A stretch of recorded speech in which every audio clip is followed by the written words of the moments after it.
हरे कृष्णा। आप सबका स्वागत है आज की हमारी पौष मास की इस कथा श्रृंखला में।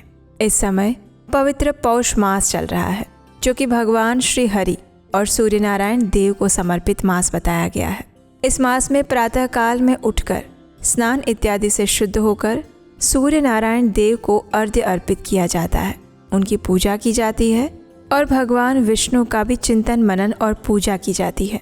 इस मास में प्रातःकालीन साधना का विशेष महत्व है और ये तपस्या मनुष्य को आध्यात्मिक प्रगति करवाने में अत्यंत सहायक बनती है। और इसीलिए इस पौष मास में प्रतिदिन प्रातः काल में हम भगवान की इन सुंदर लीलाओं का श्रवण कर रहे हैं, जिससे कि हम अपनी आध्यात्मिक यात्रा को सुगमता से भगवत केंद्री रख पाएं। तो चलिए आज की पौष मास कथा आरंभ करते हैं। श्रील सूत गोस्वामी ने कहा, ऋषि वशिष्ठ के कहे अनुसार महाबुद्धिमान सोम शर्मा ब्राह्मण अपनी पत्नी सुमना के साथ नर्मदा नदी के अत्यंत पुण्यदायक तट पर गए। वहां पर उन्होंने कपिला संगम नामक पुण्य तीर्थ में स्नान किया, देवताओं और पितरों को तर्पण दिया और फिर शांत चित्त से भगवान नारायण के मंगलमय नाम का जप करते हुए तपस्या में लीन हो गए। महामना सोम शर्मा 12 अक्षर मंत्र का जप कर रहे थे और साथ ही भगवान का ध्यान करते थे। वे सदैव निश्चिंत होकर बैठने, सोने, चलने और स्वप्न के समय में भी केवल भगवान श्री विष्णु की ओर ही दृष्टि रखते थे। उन्होंने काम और क्रोध का परित्याग कर दिया। उनके साथ साथ पातिव्रत्य धर्म में तत्पर रहने वाली परम सौभाग्यवती ऐसी उनकी साध्वी पत्नी सुमना भी अपने तपस्वी पति की सेवा में लगी रही। सोम शर्मा जब भगवान का ध्यान करने लगे, उस समय अनेक प्रकार के विघ्नों ने उनके सामने आकर उन्हें भय दिखाया। भयंकर विष वाले काले सांप उनके पास पहुंच जाते, सिंह, बाघ और हाथी उनकी दृष्टि में आकर भय उत्पन्न करते। इस प्रकार बड़े बड़े विघ्नों से घिरे रहने पर भी वे महाबुद्धिमान और धर्मात्मा सोम शर्मा ब्राह्मण भगवान विष्णु के ध्यान से कभी विचलित नहीं हुए। अब एक दिन क्या हुआ कि एक महाभयानक सिंह भयंकर गर्जना करता हुआ वहां पर आ गया। उसे देखकर सोम शर्मा ब्राह्मण भय से कांप उठे और भगवान श्री नरसिम्हा देव को याद करने लगे। इंद्र नील मणि के समान श्याम विग्रह पर भगवान पीताम्बर शोभा पा रहे। इंद्र नील मणि के समान श्याम विग्रह पर पीताम्बर शोभा पा रहा था। श्री भगवान का बल और तेज महान है। वे अपने चारों हाथों में क्रमशः शंख, चक्र, गदा और पद्म धारण किए रहते हैं। उसके साथ ही कौस्तुभ मणि भी भगवान के श्री विग्रह को सुंदर तेज प्रकाश प्रदान करती हैं। श्री वत्स का चिन्ह उनके वक्ष स्थल की शोभा बढ़ा रहा है। कमल के समान खिले हुए नेत्र, मुख पर मुस्कान की मनोहर छटा, स्वाभाविक प्रसन्नता और रत्नमय हार उनकी शोभा को दुगनी कर रहे थे। और इस प्रकार परम शोभायमान भगवान श्री हरि की सुंदर झांकी का सोम शर्मा ने ध्यान किया और फिर वे मन ही मन भगवान की स्तुति करते हुए इस प्रकार कहने लगे, हे शरणागत वत्सल श्री कृष्ण, आप ही मुझे शरण देने वाले हैं। हे देव देवेश्वर, आपको नमस्कार है। जिन परमात्मा के उदर में तीनों लोक और 7 भुवन स्थित है, मैं उन्हीं की शरण में आया हूँ। भय मेरा क्या करेगा। जो समस्त देवताओं, महाकाय, दानवों, क्लेश उठाने वाले भक्तों के आश्रय हैं, उन भगवान की मैं शरण ग्रहण करता हूँ। जो भय का नाश करने के लिए अभय रूप बने हुए हैं और पापों के नाश के लिए ज्ञानवान हैं, जो ब्रह्म रूप से एक अद्वितीय हैं, उन भगवान की मैं शरण में हूँ। जो रोगों का नाश करने के लिए औषध रूप हैं, जिनमें रोग और शोक का नाम ही नहीं है, जो लौकिक आनंद से शून्य है, उन भगवान की मैं शरण में हूँ। जो समस्त साधुओं का पालन करने वाले हैं, जिनकी नाभि से कमल की उत्पत्ति हुई है और जो विश्वात्मा इस विश्व की सदैव ही रक्षा करते हैं, उन भगवान की मैं शरण में हूँ। जो सिंह के रूप में मेरे सामने उपस्थित होकर भय दिखा रहा है, उन भक्त भयहारी भगवान नृसिंह की मैं शरण में आया हूँ। ग्राह से युद्ध करते समय आपत्ति में पड़ा हुआ विशाल काय गजराज जिनकी शरण में आया था और गजेंद्र मोक्ष की लीला में स्वयं उपस्थित हुए थे, उन शरणागत वत्सल प्रभु की मैं शरण ग्रहण करता हूँ। ये प्रचंड आंधी मेरे शरीर को अत्यंत पीड़ा दे रही है। मैं इसे भी भगवान का ही स्वरूप मानकर उसकी शरण में हूँ। अतः ये भगवान वायु मुझे सदैव आश्रय प्रदान करे। अत्यंत शीत, अधिक वर्षा और दुसह्य ताप देने वाली धूप, इन सब के रूप में जिन भगवान का मुझे साक्षात्कार हो रहा है, मैं उनकी शरण में आया हूँ।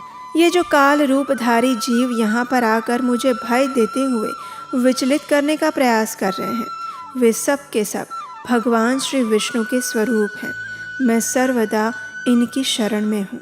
इस प्रकार प्रतिदिन भगवान श्री केशव का ध्यान और स्तुति करते हुए सोम शर्मा ब्राह्मण ने भक्ति के बल से भगवान को अपने हृदय में धारण कर लिया। उनका उद्यम और पुरुषार्थ देखकर एक दिन भगवान ऋषिकेश प्रकट हुए और मधुर वचनों में कहने लगे, हे महाविद्वान सोम शर्मन, अब तुम पत्नी के साथ मेरी बात सुनो। मैं वासुदेव हूँ, तुम मुझसे कोई उत्तम वर मांगो, क्या इच्छा है तुम्हारी? श्री भगवान का ये कथन सुनकर द्विज श्रेष्ठ सोम शर्मा ब्राह्मण ने अपने नेत्र खोले और उन्होंने सामने देखा तो विश्व के स्वामी स्वयं भगवान श्री हरि सुंदर दिव्य रूप धारण करके उनके सामने खड़े थे। उनके शरीर की कांति मेघ के समान थी। वे महान अभ्युदयशाली और हर प्रकार के आभूषणों से विभूषित थे।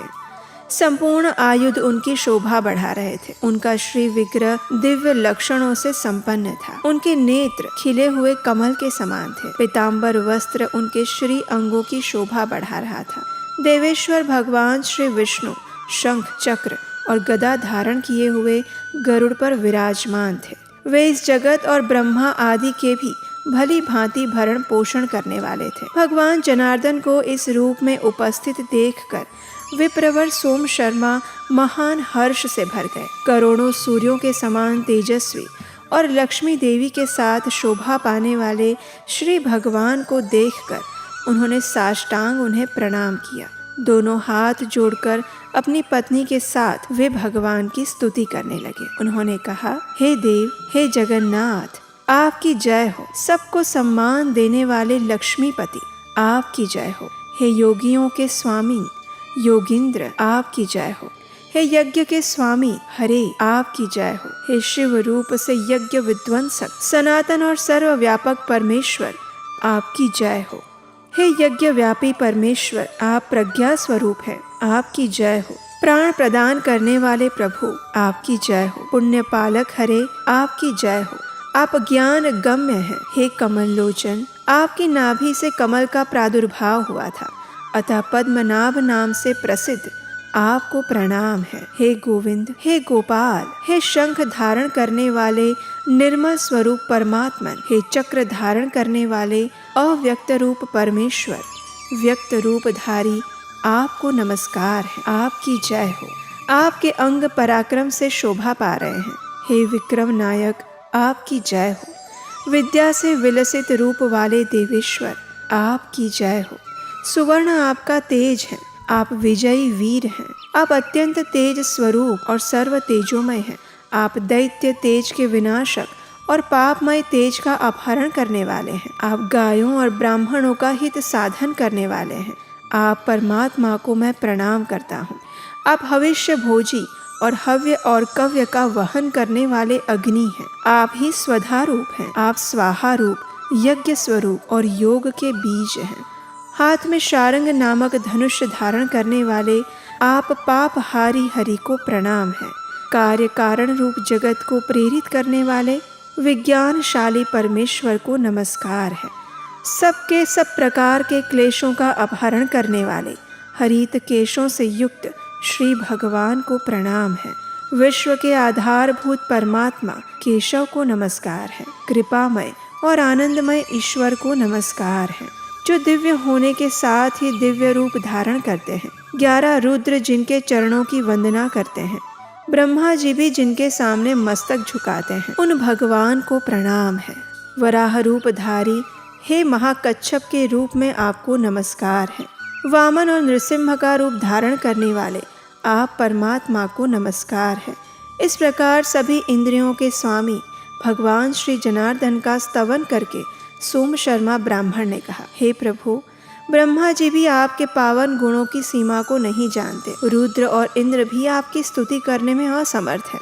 फिर दूसरा कौन आपके गुणों का वर्णन कर सकता है? मुझ में बुद्धि ही कौन सी है जो मैं आपकी स्तुति कर सकूं? मैंने अपनी छोटी बुद्धि के अनुसार आपके निर्गुण और सगुण रूपों का स्तवन किया है। हे सर्वेश, मैं जन्म जन्म से आपका ही दास हूँ, कृपया मुझ पर दया कीजिए। सोम शर्मा ब्राह्मण की स्तुति से प्रसन्न होकर भगवान श्री हरि ने कहा, हे ब्रह्मदेव, मैं तुम्हारे इस तपस्या, पुण्य, सत्य और इस पावन स्तोत्र से अत्यंत संतुष्ट हूँ। बताओ क्या वर मांगना चाहते हो।